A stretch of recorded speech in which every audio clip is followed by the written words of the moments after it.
नमस्कार प्रेक्षकांनो, स्टार प्रवाहावरील लग्नानंतर होईलच प्रेम या मालिकेच्या आगामी भागात आपण पाहणार आहोत की नंदिनी ही आपल्या बाळाचे स्वप्न पाहू लागते आणि नंदिनी ही जीवाला बोलते, मला तर किती घाई आहे, कधी मी आपले बाळ आर्याच्याकडून घेते अशी झाली आहे.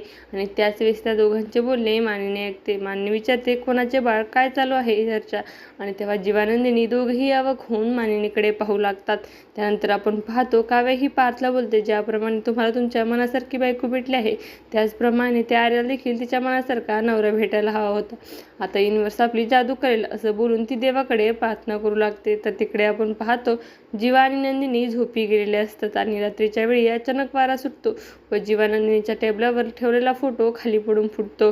आणि तेव्हा जीवा नंदिनीला जाग येते. तेव्हा तिला मोठा अपशकुन झाल्यासारखा वाटतो आणि ती जीवाला घट्ट मिठी मारते आणि जीवाला बोलते, तुमचे माझ्यावर प्रेम तर आहे ना, तुम्ही मला सोडून तर जाणार नाहीत ना, मला तुमच्यापासून वेगळं व्हायचं नाही, मला कायमस्वरूपी तुमच्यासोबत राहायचं आहे.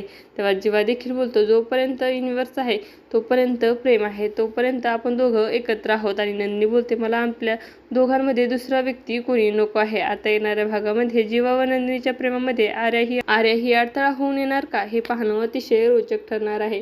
तुम्हाला जर आपला व्हिडिओ आवडला असेल तर चॅनलला लाईक, शेअर आणि सबस्क्राईब करायला विसरू नका. धन्यवाद.